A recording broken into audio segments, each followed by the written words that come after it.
बड़ी इंटरेस्टिंग सी बात बताता हूं। घने जंगलों में कॉर्डिसेप्स नाम का एक खतरनाक फंगस पाया जाता है, जो एक पैरासाइट होता है। ये कीड़ों को, चींटियों को इन्फेक्ट करता है और धीरे धीरे उनकी बॉडी में फैलते हुए उनके दिमाग, उनके हर मूवमेंट को कंट्रोल करने लगता है। उस बेचारे कीड़े को तो यही लगता है कि जो हो रहा है सब नॉर्मल है। उसे एहसास ही नहीं होता कि वो अब एक फंगस का गुलाम, एक ज़ॉम्बी स्लेव बन चुका है।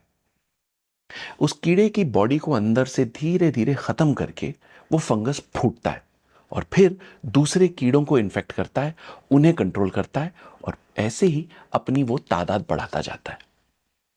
गुड न्यूज ये है कि ये फंगस इंसानों को इफेक्ट नहीं करता, शुक्र है। वो क्या है ना, इंसानों को इन्फेक्ट करने वाले फंगस के अलग अलग नाम हैं। नफरत, डर, लालच, झूठा दिलासा, मिस इन्फॉर्मेशन, फरेब।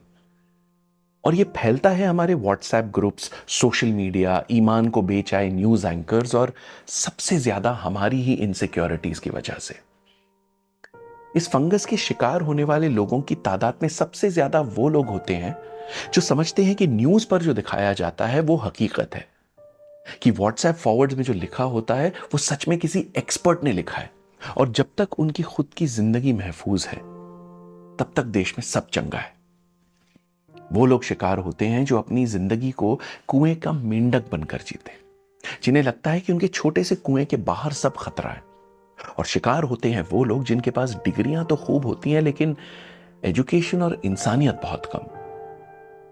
ये फंगस उन पर भी हावी होता है जो स्कूल और कॉलेज में दाखिला तो लेते हैं लेकिन पढ़ाई को इंपॉर्टेंस नहीं देते, जो समझते हैं कि उनकी जवानी का जुनून उनके बुढ़ापे का सहारा बनेगा। ये फंगस पुराने रिश्ते, सालों से चली आई दोस्ती और पर्सनल प्रोफेशनल रिलेशनशिप्स को जहरीला कर देता है। इतना तक कि अब परिवार वालों से खुलकर बात ही नहीं हो पाती। व्हाट्सएप ग्रुप्स पे त्योहारों की ग्रीटिंग्स और मजाक कम और बात बात पर पॉलिटिकल झगड़े ज्यादा हो जाते हैं। जिन लोगों के साथ हम बचपन से पले बड़े हैं, उन्हीं के माथे से हम क्लासमेट, दोस्त, भाई बहन, पड़ोसी का रिश्ता हटाकर उस पर जात, धर्म और मजहब का जलता हुआ ठप्पा लगाते थे। क्योंकि एक फंगस हमारी सोच को कंट्रोल कर रहा है और हमें दुश्मन बनाए रखने में ही उसका फायदा है। लेकिन इस फंगस को मात देने का एक ही तरीका है, आपका वोट। एक फेलो सिटीजन, एक इंडियन, एक भारतीय होने के नाते मेरी बस दो रिक्वेस्ट है कि आप वोट करें। 18 की उम्र के ऊपर हैं तो वोट जरूर करें, क्योंकि फंगस के जो शिकार हैं वो वोटिंग बूथ का खुलने का बेसब्री से इंतजार कर रहे हैं। और आप अभी भी सोच रहे हैं कि किसे वोट दें, कौन बचा है। और इस पर मेरी दूसरी रिक्वेस्ट, जब वोट करें तो अपने कॉन्शियंस को, अपने जमीर को, अपनी अंतरात्मा की आवाज को सुनकर वोट करें। अपने बच्चों का चेहरा देखकर वोट करें, आने वाले कल का सोचकर वोट करें। रिश्ते बनाने के लिए वोट करें, ना कि तोड़ने के लिए।